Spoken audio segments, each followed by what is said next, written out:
Hello, this is Henry Ramirez from Mexico City, and on this video I'm gonna show my writings, my SQL statement writings, so that you can see how they actually work.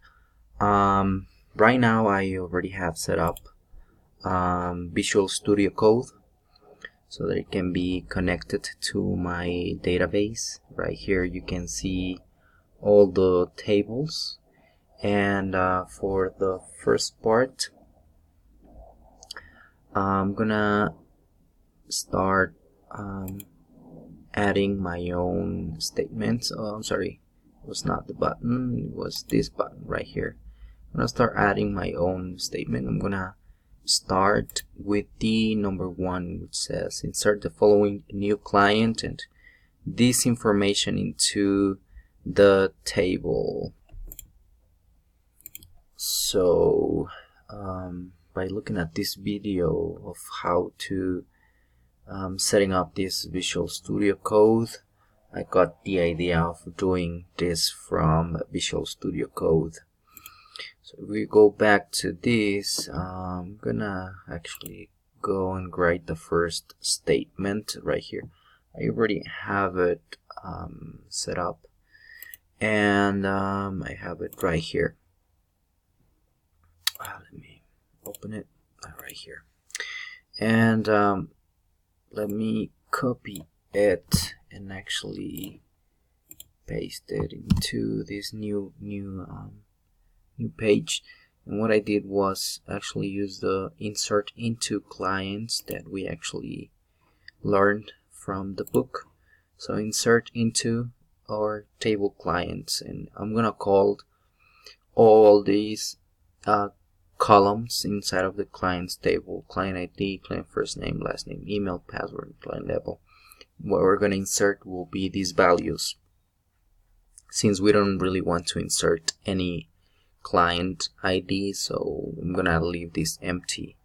First name, last name, email, client password, client level, I'm going to leave it blank, and the comments are right here. So what I'm gonna do, I'm gonna go to view, comment palette, and run this file. Now the table doesn't show any data yet, but I'm gonna go ahead and close this, and once I have inserted this information, I can go ahead and remove this. And if you actually paid attention to my notepad right here, we'll see that I already created a select functions to, or select statement, sorry, to call the information that I just entered. So I select from clients where client is equals to Tony. I'm gonna go to view, comment palette, and run this file. And as soon as I run it, we can see the information already right here. I didn't enter any client ID, so we don't have a value. First name, last name, client email, client password. I didn't enter any client level, so that's why it's actually empty. And comments, I'm the real Iron Man. Okay, so the second thing to do is actually to modify the Tony Stark record to change the client level to, to 3. So I was thinking about how to do this, and I think that it will work like this with an update. So update clients, and we're gonna set the client level to some value. I think this is between these, and let's see if it actually works. Comment palette, run this file. No data. I'm gonna go and display this. Again, view, common palette, run this file, and let's see if the client level was actually updated. Oh yeah, client level number 3. Alright, so the number 3 was kind of difficult, and I have gone through different tests so that I can accomplish this. So modify the nylon rope record to read climbing rope using a single query, and the change must change all instances of nylon rope. Okay, so what I've done so far right here is I've used 3 things to update this. First thing is to pull up everything from inventory. So we're gonna pull up everything from inventory or the table. Now we need to identify the nylon rope. Wow.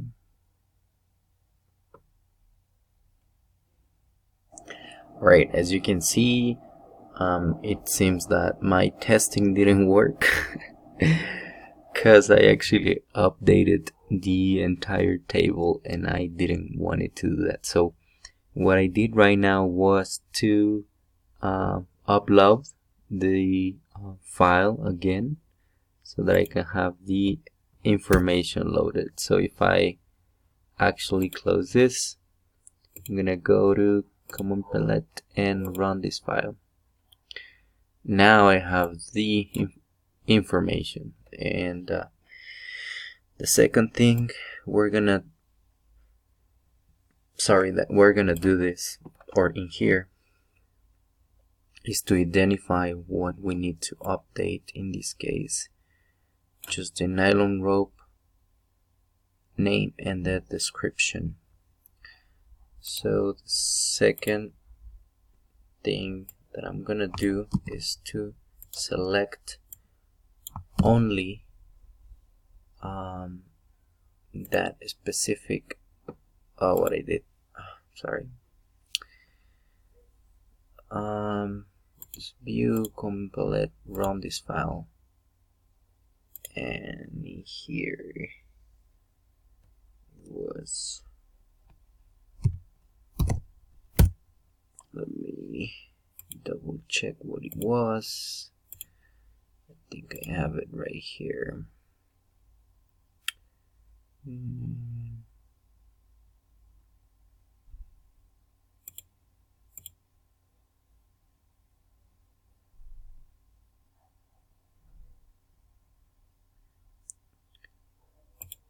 Connection, run this file, skill tools, let's go back and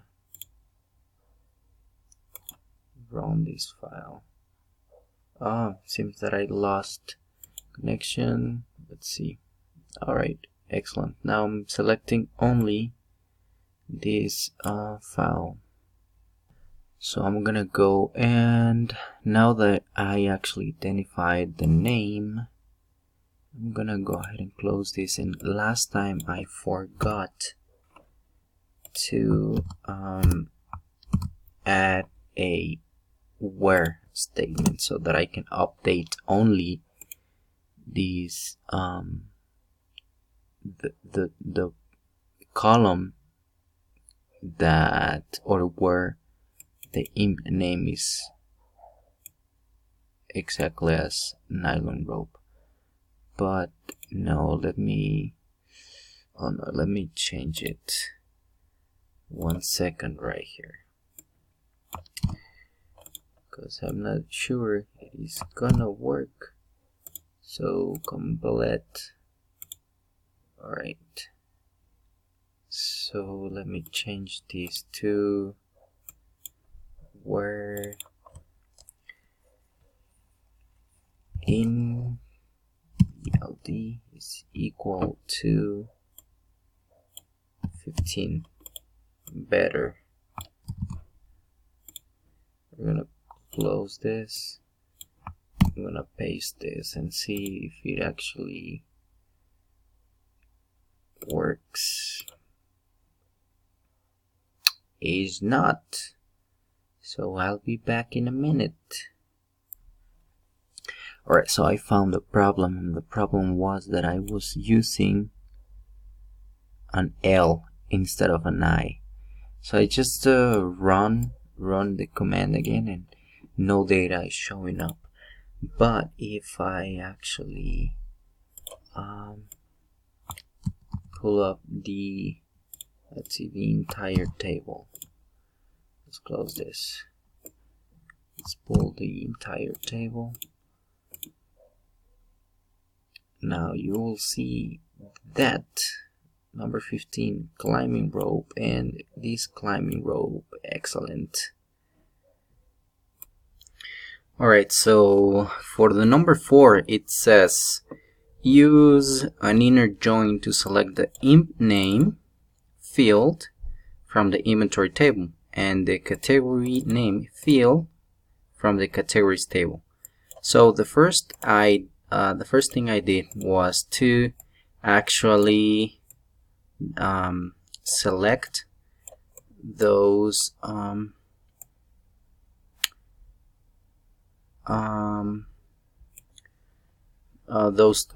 specific names. Sorry.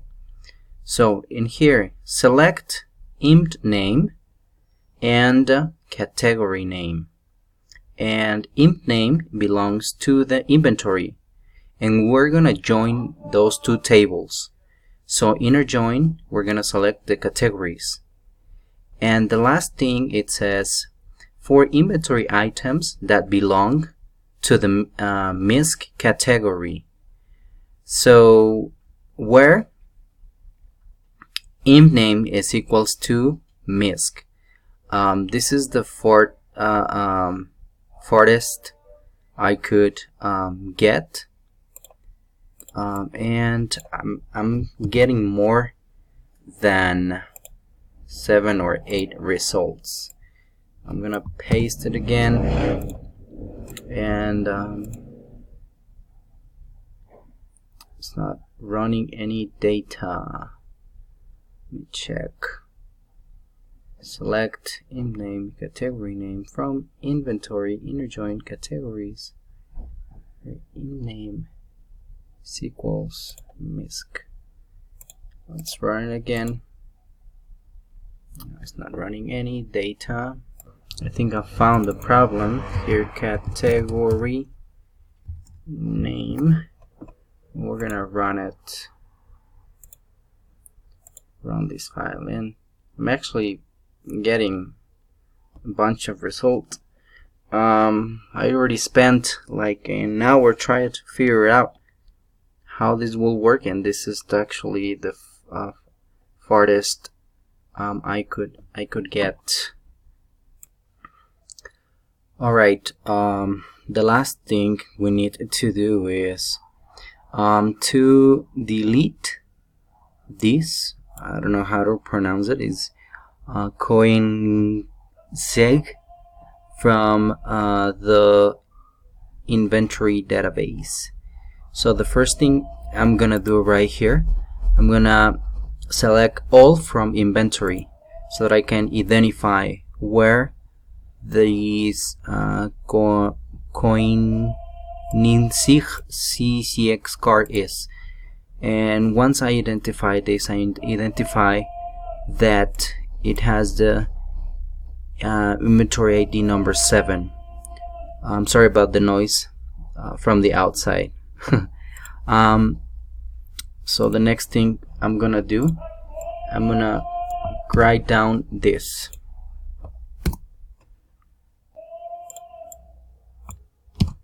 So I'm gonna write delete everything from, or delete from inventory, where inventory ID is number 7, so that you can actually remove this. So let's run it.